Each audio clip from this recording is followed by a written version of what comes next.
da gasere i gaserke, evo nas opet u još jednom videu i kao što ste vidjeli u prošlom videu, evo nas na Nurburgringu. Bija nam je san oduvijek doći ovdje i napokon smo došli i to ne sa bilo kojim auto nego sa najnovijim M4 i to sa Cup 2 gumama i boljim pločicama, malo bolji ovjes ovo ono, tako da nije uopće loš auto i stvarno se može dobro voziti ovdje sa njim kao što ste vidjeli u prošlom videu. Ako niste vidjeli u prošlom videu, ovaj auto može biti vaš. Naši prijatelji iz Zagreba su otvorili prvu ovakvu firmu na Balkanu, zove se Pomama i radit će svaki mjesec nagradne natječaje gdje možete osvojiti brutalne poklone kao ovaj auto. Ovo je prva nagrada. Sve što morate napraviti za ući u natječaj je ući dole na link na njihovu stranicu, odigrat kratki natječaj gdje odaberete na ekranu gdje mislite da bi lopta trebala biti i ako se vaši koordinati najbliže podudaraju sa pravim koordinatama, idete kući s M4, tako da vrlo jednostavno. Morate samo kupiti taj njihov digitalni sadržaj koji je jako jeftin, tako da nemate šta izgubiti, pokušajte i možda ostvarite svoje snove. Danas nam snimamo jedan malo posebniji video, zato što imamo posebnog gosta u videu, Mišu. Vjerojatno ga većina vas zna, Misha sa Nurburgringa. Njegov cijeli kanal je baziran na Nurburgringu, samo snima tu content i veliko nam je zadovoljstvo imati njega kao gosta u videu, zato što ćemo se zabaviti i malo izvozati sigurno i on će nam još malo poboljšati vožnju. Znači napravit ćemo dva kruga, jedan krug gdje ja njega vozim i on me instruktira di ću kako proći, ajmo reći, daj mi neke savjete, a onda drugi krug gdje on mene vozi pun gas. Tako da bit će nam zanimljivo sigurno. Ništa, uglavnom evo sad smo na startu, ovdje samo reći ulazi na stazu. Tema smo se sad dogovorili, sad idemo sad do njegove garaže se naći sa njim i ništa, onda se idemo voziti. Aj buj. Evo nas ljudi, pogledajte di smo stigli u garažu od našeg prijatelja Misha. How are you? Kako si? Nice to meet you.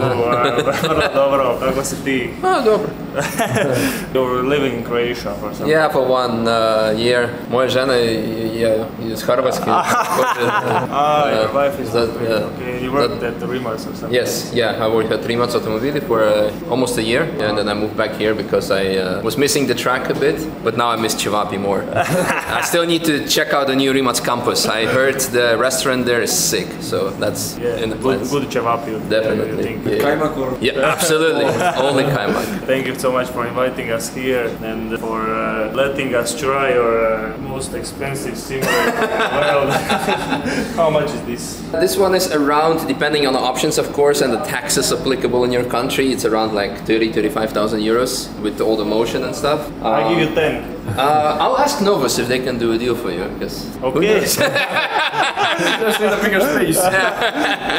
I have something like this at home, but maybe 10 times cheaper. Just this part and this part and this part. Well, I hope you like it. We can have a go on it. But the motion does not work. I'm gonna push you. That's not work, yes. Which car is this? GT3? Yeah, this is GT3.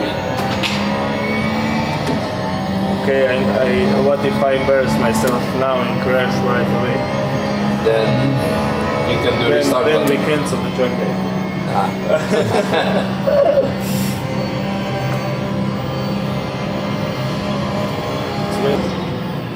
This is not the main straight. Okay, I see where this is going. It looks way different. Oops. Let's not do that on the track. This looks way different than on my simulator. I don't know why. We'll do it. Yeah, those are great. Izgleda proporcije realnije. Zato što je na 3 ekrana, ovaj srednji ekran koji igraš je puno razumiraniji nego i mene. Da. Šteta što me ne valja okolo.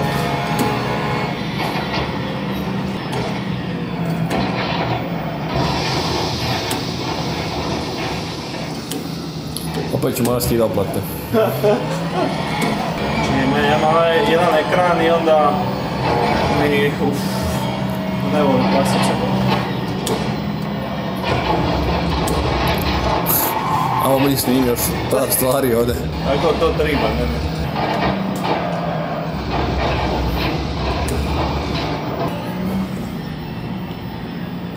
Force feedback mu je preslab, to je razlog. Je,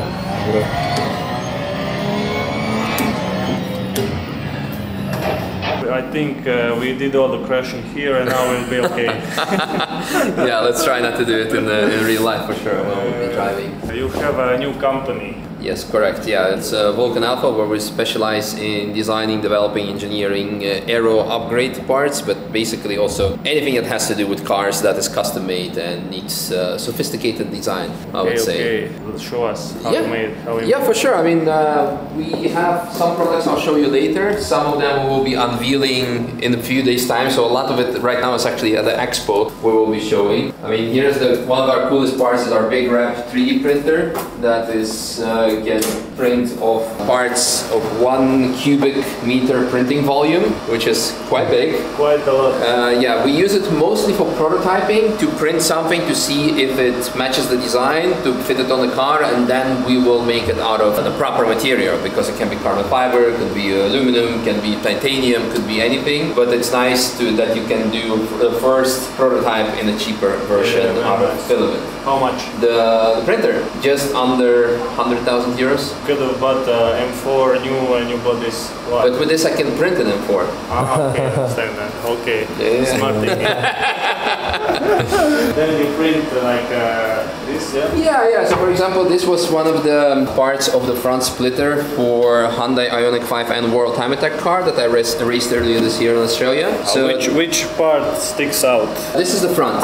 So you mount it like this on the car, and you can see like it has like a Looks design. like a upside down airplane wing. Correct. This is one of the 4 parts. So you have 1 part, then you have 3 and 4 basically, and then we wrapped them all together in carbon fiber, and then it was fitted on the car because it needed to be done fast. But otherwise we would print this, then make a mold out of it, and then make it in carbon fiber. But this needed to be done in 3 weeks, so that was the only way of doing it. Yeah. And it was functional, so that's at the end of the day. For motorsport is the main important thing. Is this also some kind Yeah, this is another 3D printer, so we actually now printed an end plate. I think, yeah, it's still finishing, 99%. What kind of printer is this? This is resin. This is like also hard material. Yes, it's actually basically resin inside. You put technically water in there, and then with lasers, you can see actually light is being applied there, and then it makes the layer harden on it. So it's This is the part. Yeah, exactly. Now this is actually it's not the part. I think this is it's not the part, but actually this is the structure. Exactly, the structure behind it. We have made some parts I can show you later that come out of this resin printer, but This is the best thing in your garage. the best car in the whole world. Of course, yeah. Do you like them? I love them because it's proper old school. I like 46 maybe a bit more. E46 is my favorite. Why? The shape, maybe the design and driving still as well, because the driving, it's like the chassis is slightly better. But if you build something fully motorsport oriented, then I would probably go for E36 because the weight and the rawness, the classiness. I mean, I like both. I have E46 M3 and maybe 3 or 4 E36s, but but that's the thing. So you have one because one constantly works, and E36 needs to have multiple to swap. Neither works. Actually, I stole the engine from the E46 and put it in my E36. What everyone is doing basically. S54. Yeah, nice. So now it sits engineless and sad, but we will get it back. Yeah, we just received a new shipment, so don't mind the mess. But we have here actually our universal DRS system that we will be unveiling in a few days' time in Cologne. So usually you have 2 elements here. That the top element can be opened or closed, so you can have like a Formula 1 car. Exactly. That's the same principle. So when both elements are closed, you have about 700 kilos of downforce at about 250 kilometers per hour, and when you open it, you have half of that, and then also reduction of drag, most importantly. Yes, so you reach higher top speeds, but retain the grip on the corners. That's the idea. So here's all of our CNC stuff. Here we can show you our kitchen and some wings. This is the secret room. The secret room, yeah. Nobody knows about this room until now. Yeah, so this is one of our wings. Quite light, of course, very light. combined of course but also with CNC. Yeah, multiple wings. This is also the design that allows you to have a wing street legal in Germany or any other country where it's important to have the wing within the silhouette of the car. But most of the countries don't really care, to be honest. So you have... So you can remove this. Yeah, you put a wrench in here. Basically, you unscrew a bolt, 4 bolts. You take it off and you put the end plate on here. So basically, yeah, this is one of the early 3D printed plates. I think that's actually... Yeah, it's one of the prototypes for the 992 wing. Everything CNC aluminium, huh? Yes, so this is GE87 M2 mount. Everything Swan is neck. CNC'd. Yeah, exactly, swan neck, because that's all in nowadays. Motorsport design, of course. And we really want to go for a next level. This means everything is CNC. This means traditionally it started with 1 block of aluminum. It's been CNC'd, and therefore the mounts alone are, I would say, half the price of the car. And or there are kits out there that I mean, half the price of the wing, not the car. Would be of the car. Yes, maybe if it's a E36. Exactly, you see, so that's also possible. But we want to offer something that's not really there on the market yet. So of course you can go for just like iron casted or laser cut, but we want to give something extra, something that looks good, that functions, that performs well, to make it an actual upgrade to the car from all the perspectives, from functionality of aero, design, and the looks. So yeah. Okay, we like this. In short, we would like to have this on our F80 maybe one day. We can work something out probably. We have F80 wing. Actually, one is right now in production F80. Not sure if we have a mount from F80 here, but yeah, it's all doable, all to do. Okay, Misha, thank you so much for showing us your garage. For sure. Then we wait to see if the fog is up, and then we can do some laps. Yeah. Sounds good. Okay. Yeah. See you later. Bye bye. See you. Bye. Evo nas ljudi, Adri studija, uglavnom da vam se ubacim sekundu zato što vidim da ovdje baš nema nekog konteksta trenutno zato što nam se iz nekog razloga sjeba prošli video iz Nurburgringa. Video je treba trajati još 5 minuta gdje se vidjelo kako smo završili krug, izašli sa staze i kako su nas maršali izbacili sa staze. Ja sam vam kasnije objasnio sve zašto, međutim iz nekog razloga samo se video prekinio, ne znam zašto. Uglavnom da vam sad objasnim šta se desilo, da imate nekog konteksta. Uglavnom vozili smo svoj krug normalno, pun gas, došla je žuta zastava. I naravno odmah sam usporio kad sam vidio žutu zastavu i usporio sam na neku brzinu koju sam ja procijenio da treba usporiti. I to je bilo nekih 70-80 na sat. I prošli smo kraj tog, ajmo reći, auta koji se razbija, tako nekih 70-80 na sat. I na kraju kad smo došli na start, nam je maršal reka samo kao gotov si za danas, nema tebi više vožnje za danas. Ja pitam zašto, on govori prebrzo si išao na žutoj zastavi. Ja govorim evo pokaži ti GoPro da nisam išao prebrzo, išao sam 70 možda. On govori da ne smiješ ići 70 nego 50. I ja sam se išao tamo dalje svađati sa njima, sa nekim onako nadređenim i jednostavno me nije tija pusti više da vozim na bramje kako je nekad poginija neki maršal ili je neko vozija prebrzo na žutoj zastavi, ne znam nija šta. I uglavnom da, kika nas je za cijeli dan, sjeba nam je cijeli dan snimanja i radi toga nismo taj dan stigli sa Mišom snimiti šta smo planirali, još neke stvari šta smo planirali, a taj dan smo išli ča. I onda smo gledali jebote šta ćemo sad, sve smo sjebali, nećemo uspjeti napraviti kontent koji smo tribali, nismo se navozali, došli smo tu, potrošili smo pare, ovo ono. I onda se ukazala jedina prilika da se spasimo, ta da uplatimo 500 eura track day koji je sutra dan i još produžimo hotel spavanje što je bilo još 400 eura. I onda sam računao, dobro, aj kad smo već tu, bolje mi je sad potrošiti 900 eura i uspjeti snimiti sve što smo planirali, još se malo navozat nego ići ča posrani, tako da smo to napravili. I šta se desilo sutra dan kišur da glupa, cijeli dan padala, nismo ništa uspjeli voziti, nego samo jedan krug ja i Žunjić sa M4 i još jedan krug sa Mišom sa GT3, zato što je on taj dan radija GT3 kao neki ring taksi, ajmo reći, i vozija ljude po ringu. Tako da eto, uspjeli smo nešto na kraju izvući, ali sve u svemu jako nas je sjebalo to što nas je ovaj izbacija, po meni radi gluposti, ali dobro, sad znamo za sljedeći put da kad dođe žuta zastava da treba usporiti obavezno na 50 i ni kilometar više. Tako da eto, uživajte u ostatku videa. Evo nas ljudi, idemo jedan krug po mokrome. Jebote led preko crte uvatija gripe sjajno. Evo Žunić je usudio s menom sist zato što zna da neće biti brz krug, samo bokovi. Ali zapravo neću nisam došao na start u boksu i čeka tebe, tako da malo ću pretrpiti što ću. Da vidimo šta kaže staza kakva je. Da vidimo kako koči, nikako. Nemoj pušat odmah, da se malo gume ne ugriju. Išla sam vidi ovdje na ravnici kako koči.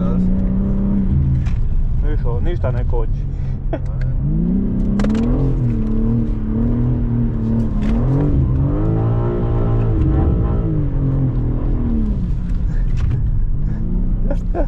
Ne smije nas ovi maršali vidi da bacamo bočine, izbacit će nas. A viš, ovo je znak da je klizavo jako. Pa gledajte ovi maršal tamo nemoj. Žuta, nemoj nas bana opet. Opet žuta. Hoću kurac vozit 50 ovdje. Dobro, ne moraš ovdje 50, ali kad vidiš njih onda stavi 50. Evo 50 stavi. Jebate, ovo je bio malo prije sprina si došao. Sjebano. Ajme, vidi ovdje je za bočine mista, ne mogu sad radi njega. Mogu malo ovako neprimjetno.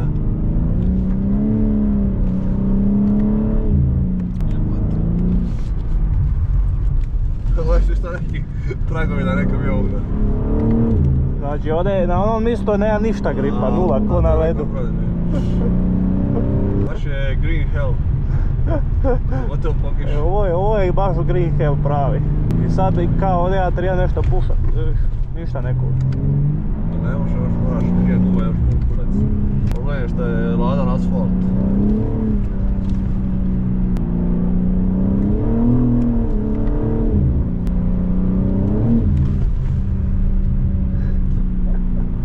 Ovo je nenormalno, jebote, šta je ovo? Pusti, ali kad zagrizo da te ono šuca. Malo ugrija gume nekako. Ništa, pamtit ćemo stazu lagano. Hoću koliko tebu. Kad sreća ima ABS. Znaš gdje bi bili? U Salzburgu da nije bila ABS. Znači uvijek sam još konzervativno, najkonzervativnije ikad, kao lagano možemo stati. Ima toliko gripa da ti za svoj začovog svakako pari daš, svaka čoša pređeš poginit, a inače to nije tako, ne poginit to. Majke ti bile, ovo baš nevozivo. A šta sam Misha s GT3 radi, ne kužim, kako on vozi ovo? Sad ćemo.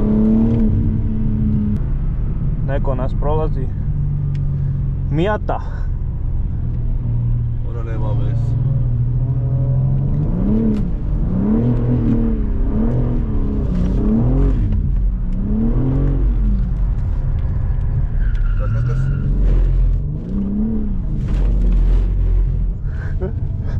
Dobar.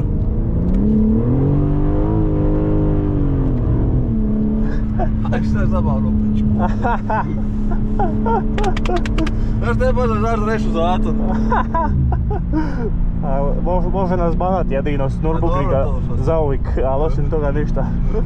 Nemojte zaboraviti ljudi da ovaj najnoviji M4 može biti vaš i to ne baš ovaj kojeg uništavamo trenutno na Nurburgringu, nego novi novcati sa 0 km i vrlo jednostavno za osvojiti ga. Sve što morate napraviti je ući dole u opisu videa na njihovu stranicu Pomama, odete na ovaj dio natječi se i dobijete sliku sa 2 nogometaša. I vi morate pogoditi di oni gledaju, to jest di bi lopta trebala biti na ekranu. Tako da uzmete ovo povećalo, stavite ovako preko oka, dole s ovim alatom za ravnanje, napravite crtu šta mislite di taj igrač gleda, otprilike. Isto tako na drugoga, ovako nešto. I onda izaberete negdje otprilike di se te dvije crte nalaze. I tu stavite vaše odabrane koordinate. I naravno možete odabrati više koordinata, možete ih staviti koliko god hoćete. Svaki odabir košta 15 eura. I kad ste stavili sve koordinate koje želite, odete dole na naplatu i platite. I na kraju će žiri od 3 suca izabirat koordinate i čiji koordinati budu najbliži pravim koordinatama bit će naravno pobjednik i iće kući sa najnovijom M4. Tako da nemojte propustiti ovu priliku da ostvarite svoje snove, da vozite auto iz svojih snova. Obavezno idite dole na link i izaberite vaše koordinate. Aj boj! Evo šta se desi? Kaj idemo pušat malo,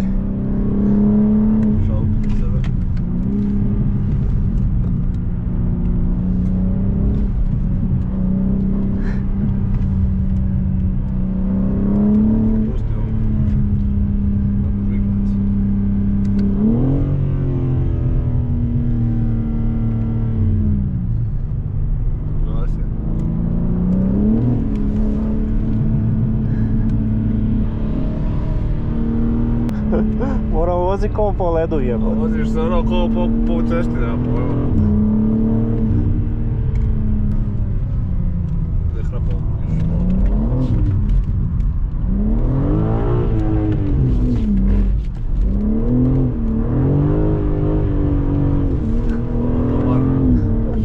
mogli smo upaliti drift analyzer. Aha, doslovno. Čekaj.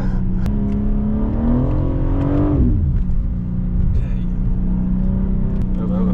Čekaj. Upaliti des.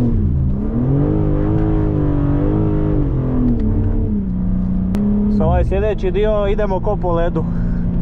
Reset. Ok. Ovaj ovdje dio idemo laganini. Ja mislim da niko od ovih drugih na stazi nema ugašeno protuproklizavanje, nije niko okolo. Viš, ovaj dio je uživo ono najstrašnije, ovdje ideš ono 200 i ka nadaš se da priko brda možeš proći ka. Ovaj je u nekom problemu. M50 počeo troši ulje jako. Ti mi plavo. Aj prođi, aj.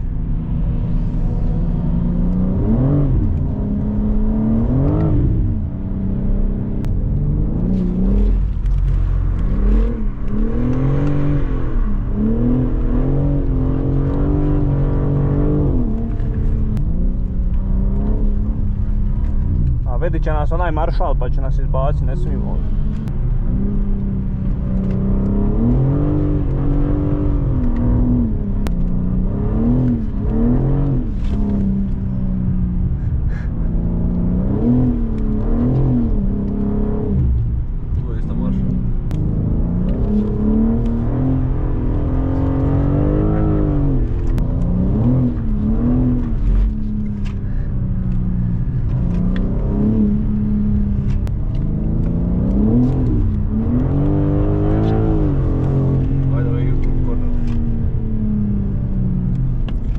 Tu je maršal, sad ćemo. Gledam nas po preko.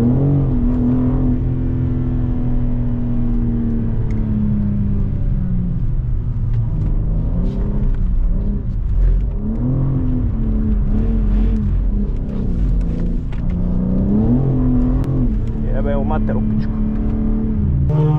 Ajde.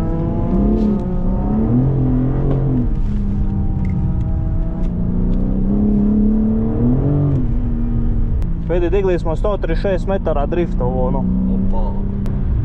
Ovdje krug traje 100 godina. Aha. A nisam uzeo već 5 kruga, ono ja ti isti.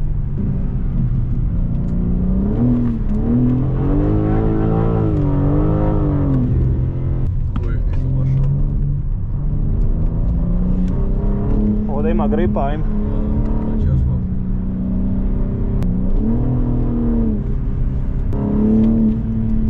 Ovo je nenormalno klizao baš. Kako ono trkači vozači sad po kiši kao voze trku? A nam pojma, majke. Jel to bude ovako ili bude bolje? Vjerojatno ovo je najgore ladno i demp, taman. Bolje da ima vode. Ne znam koji nam je točno plan, da ćemo stići, nećemo stići, jer je kiša cijeli dan, sjebala je sve. Ali evo, uglavnom idemo sad sa Mišom jedan krug u GT3. Iako smo sad žunč vozili, ono staza je grozna. Tako da nemam pojma kako će izgledati, ali idemo. The truck, the pickup. Yeah. Hello Misha, how are you? Good, you? Oh, you got your POV. All right. Yeah. I did one lap in the M4 and it's like on ice. Yeah, I know. The it's same. scary. I just drifted all around the ring. On the slow corners I drifted, on the fast corners I was like on ice driving it, that's it. Oh man. How is it in this car? Oh, it's a similar. Yeah, so the key with Nurburgring in the wet is you need to stay off the dry line. Stay off the racing line. Yeah, because that's where the rubber is, and that's super slippery. Okay, that's why. That's why I need to stay on the outside. outside. So slippery for me. Okay, yes, I understand. Yeah, now. so for everyone watching who thinks that I'm doing stupid lines and I don't know how to drive, hopefully I do know how to drive.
50-50, not 70.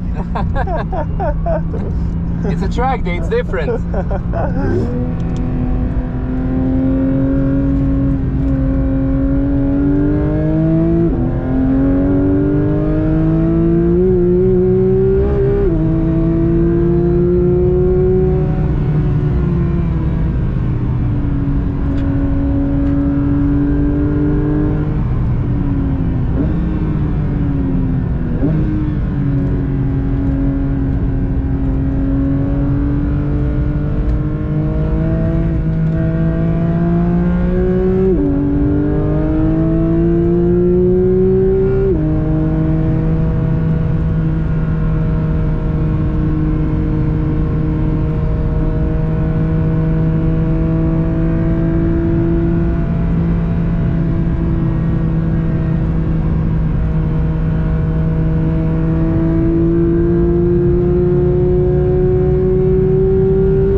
was it? Woo!